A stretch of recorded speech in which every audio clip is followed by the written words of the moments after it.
Everybody, Andy here again. Day, I think it's 5.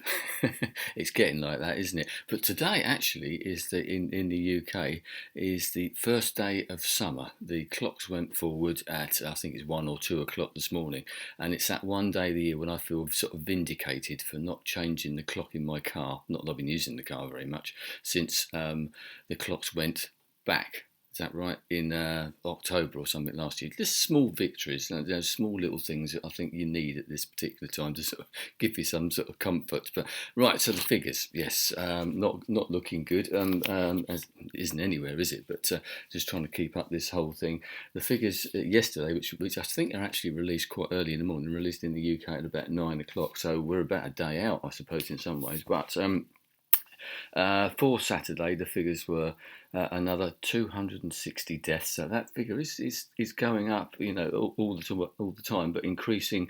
Like the day before, I think it was 181, then it's gone to 260. So it's increasing quite a lot.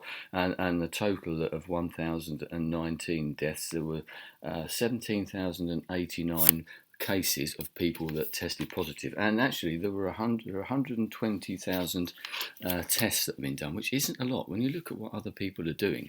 That is not a great deal, and as I said many times, so many people more have got the virus or have had the virus than are in those official figures. And actually on Facebook yesterday I saw several local people that I know talking on Facebook that have got certainly got symptoms and quite possibly have the virus themselves, and they're not being tested. They won't know, so we won't know how many people have actually ever had it because so many of them aren't being tested.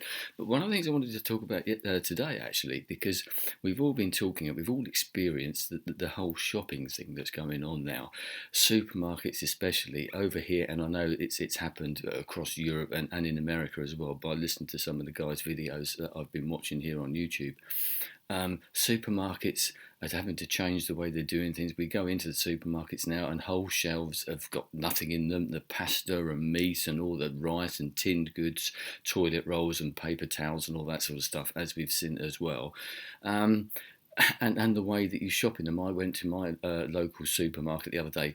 I'm not trying to do it very often because we're not supposed to go out specifically for shopping. Is one of the only reasons we're allowed to go out, and obviously you don't want to do that too often, so trying to keep it down to one time a week. But I went once the other day and I thought, I'm not sure I want to do this again. There were far too many people in the store. They were stopping it to an extent, but there was still too many people there, and you couldn't keep your sort of safe distance, your 6 feet apart, your social distancing, as much as most people were trying to do it. And actually the worst offenders were the people who worked in the store. And having worked in a supermarket myself for 3 years, and it's not easy, I know, stocking the shelves and all that sort of stuff, but you do wonder. I did try and complain but couldn't find a way to do it. You couldn't email them at all. There was no phone number that I could see, but I did complain to some of the people there that they weren't really doing it in quite the way that they should.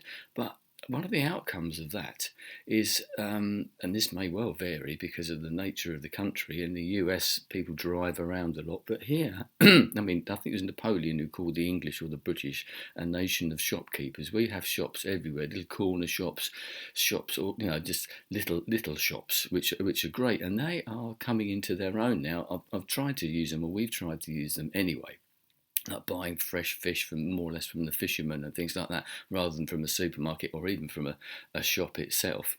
Buy it from the supplier, the person who catches it. But we've been consciously doing that before, but certainly now, like for example, yesterday we went out for our little walk.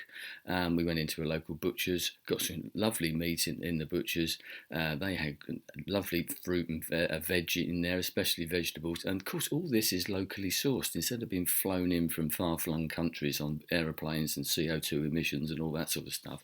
It's being grown and produced locally, which is a great thing as well. And it may be slightly more expensive, but you're keeping these little shops open. And we need those little shops, and we're going to need them even more probably in the future. And it's good to keep them open because the only other alternative are the supermarkets. One of the reasons why the supermarkets have been so busy is because a lot of the places that we used to get our food have closed. I saw a figure yesterday, like 40% of our food we used to buy in the UK from cafes, bars, restaurants, places like takeaway places, sandwich bars, all those type of places that we used to go and buy our lunch in Pret a Manger or whatever, all these other different places. They're not open anymore. That food has got to come from somewhere, so people are buying it generally from the supermarkets. So that's why there's been a rush on the supermarkets. It has been panic buying, which isn't good. And if you're one of them, naughty. But as I said, we go into the greengrocers as well as the butchers. They've got all local produce. They're nice people. They're local people. They're doing their social distancing, only letting a certain amount of people into the store or the shop, one at a time. And then there's a bakery. There's got a restaurant here actually, which obviously can't trade as a restaurant. But what they've been doing is baking bread, but not your normal bread. They're trying. I think I don't want to get this wrong. It's focaccia bread, and they do soda bread, and they did a different type of olive and rosemary bread the other day. They're cooking little chocolate muffins, and they're still warm. The bread's still warm because they're baking it out the back. And once again, it's great to see them trying something else, and it's great to support them. They just put an announcement up on Instagram as to when they're going to be open, what sort of things they got, the price list, and you just turn up, queue up, 6 feet apart, and buy your bits and pieces. And I think this is one of the things that's going to change. Hopefully it's going to change people's attitudes, certainly changing ours, even though we were trying to use these places before. It's a much nicer way of shopping. Yes, you have to walk, you can't drive your car to these places, but that's part of the attraction of it. We have more time now generally because of people aren't working or they're working from home. They've got a bit more time on their hands generally, and the way things are going, we're all going to have a bit more time on our hands for one reason or another in the future.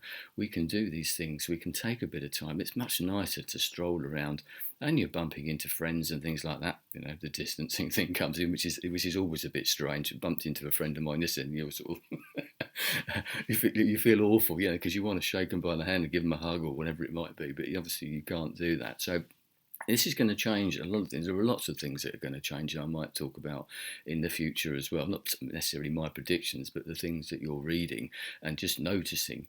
I think things are going to change. The high streets in the UK are going to change. Supermarkets are still going to be there because they do serve a purpose, whether you like it or not. They are good places to get certain things, bulk things, which other places maybe can't deliver as such. But funnily enough, a lot of the corner shops and down here have got toilet rolls all over the place, whereas the supermarkets haven't got them. But I can see a lot of high street chains shutting down because of what's going on here. So the whole fundamental shift in the way that things happen with shopping generally, obviously a lot of it's gone online now, which isn't a great thing, but it's convenience once again.